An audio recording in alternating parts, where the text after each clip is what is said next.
Your member Wabag. Thank you, Mr. Speaker. Today I want to join in the debate and say maybe a few things. And before I do so, let me acknowledge the people from Angoran. Let me also acknowledge the leaders who have actually gone before us. We take this time to acknowledge and thank them for the leadership they've shown and brought this country this far. Mr. Speaker, today I will say a few things. I think we've had a lot of things being said today by our esteemed leaders, and I think most of them have made mention of some very pertinent points, and I won't repeat this morning. Mr. Speaker, I think the Parliament is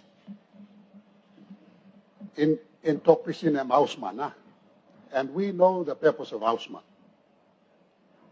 The purpose of Hausman is to establish and propagate good rules and leadership for society. It is actually a cradle. It is actually a nursery where young leaders come in to learn good principles of governance. Mr. Speaker, our parliament is actually the cradle for democracy. Now, democratic forms of government are actually quite young.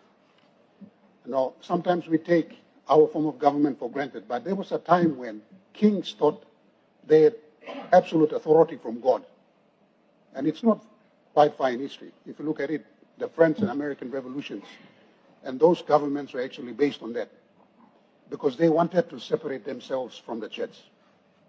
Mr. Speaker, this morning I want to make a few points. I've been in this parliament for 8 years now, and for these 8 years I've never prayed on this floor. Mr. Speaker, because I know myself and I know my people from Wabag. Some of them have good impression of me and some of them don't. And public prayer is something that ordained ministers to do.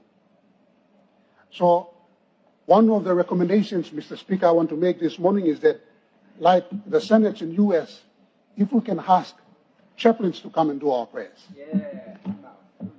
Number one. Number two, we should remove the Bible and put it in a chapel. In a chapel. Yeah. Because let's be honest with ourselves, we come here and we lie a lot. True. We lie in front of the Bible, and the Bible represents God. Maybe that's the reason why we have not made so much progress. We can't compare ourselves to Europe and other countries. Just look at Singapore. They will celebrate 60 years of independence, and Singapore is one of the most developed countries.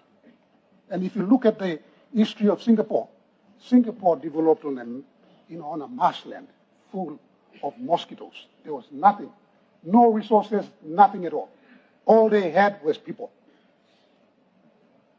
So maybe we should start to separate government from church.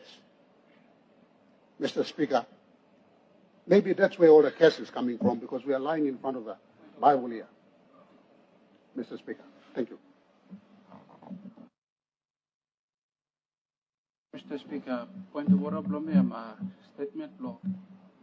Honorable Member Wabag, I'm correct, but long tuk lo Bible even God stuff. Government God makim. Mistakenly me put in Bible long Parliament. You can talk lo all issue block country, but Bible God stuff. And what you mean, can talk with you one but you not can touch in Bible. God stop name help me. Thank you, Mr. Speaker. Honorable Member Wabag, you may continue your speech. Thank you, Mr. Speaker. I'm just like thinking that's all make him not country go back, Mr. Speaker.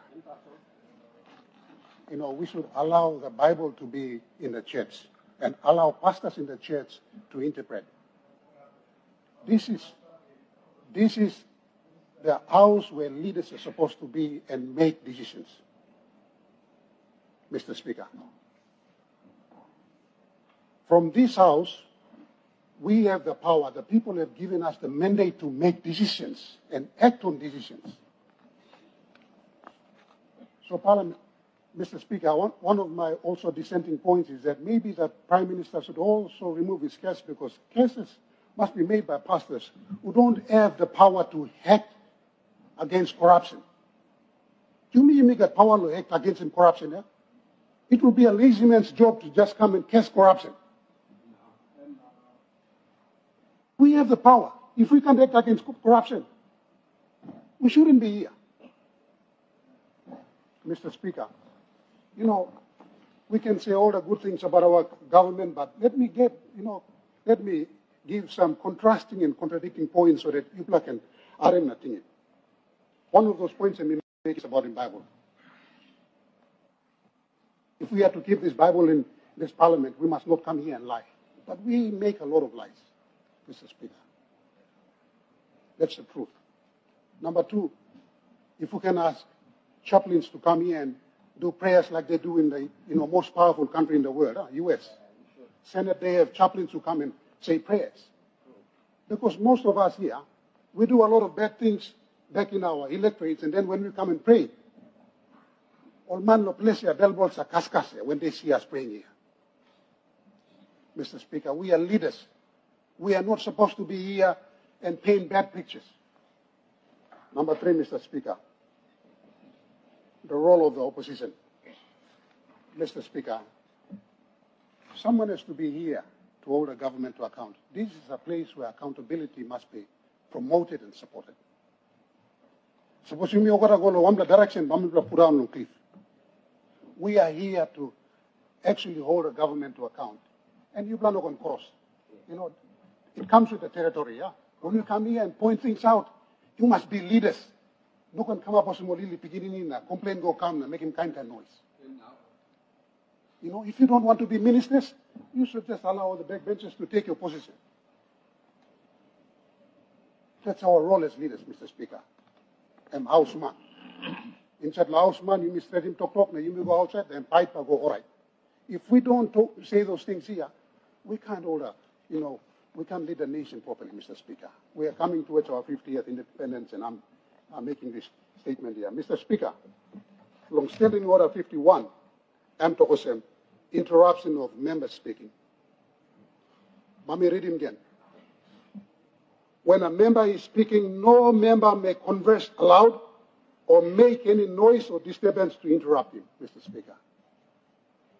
When we celebrate this building, we have to consecrate this building once again. How people are making more something like, yeah, people of Papua New Guinea are looking not accepting, but people from other countries think that this is a playground or this is a classroom where students come and, behave. People come up with some Mr. Speaker. Maybe after this program, that time we go next 41 years, celebrate him, this parliament, now him go. You must bring him some kind of sensitivity back to parliament. We must respect this house, Mr. Speaker. Another point, Mr. Speaker, I mean, like making him about him separation of powers. I think I'm second last point now, but me finish.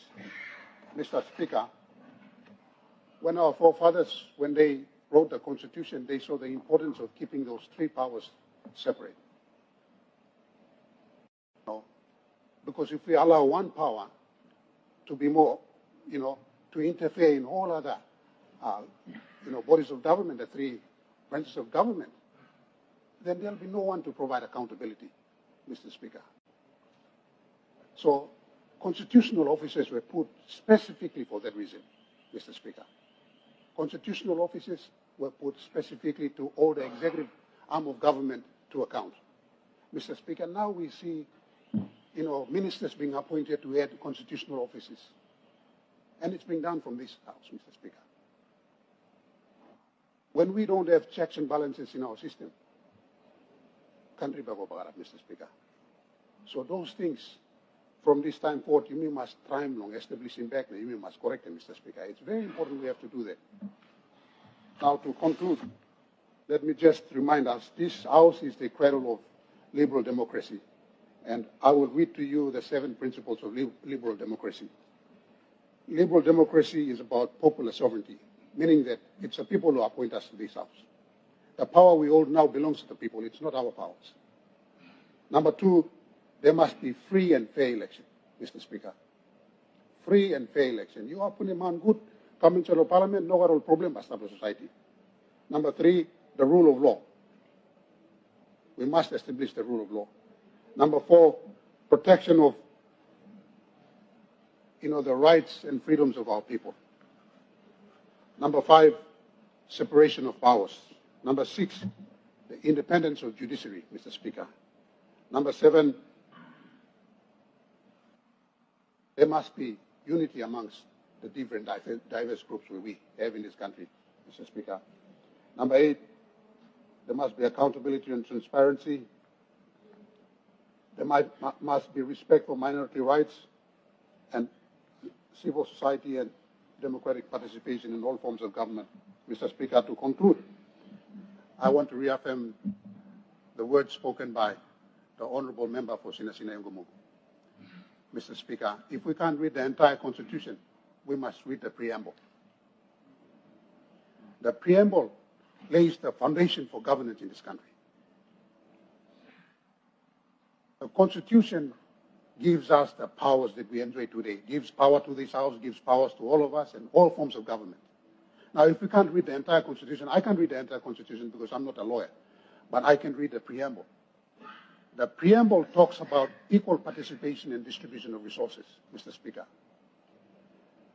On the verge of independence, 50 years independence celebration, the country is very divided, Mr. Speaker. Let me say that. It's very divided because you got one group of people who seem to be enjoying all the luxury and privileges of this country, and the rest of them feel left out. Mr. Speaker, you must make it fair. You may sit on the opposition. One day you blow line lapa, I'm sitting on the opposition too. Yaman, you seem this like I'm talk and cash flow problem. You play depriving me for development funds. I mean, no good. On the verge of independence, we know I want something by block or talking more people. We play talking more, so me plus unfair and I give him resources to some group of people. Now some blood sold me black what is there for you guys to tell the people on the independence celebration?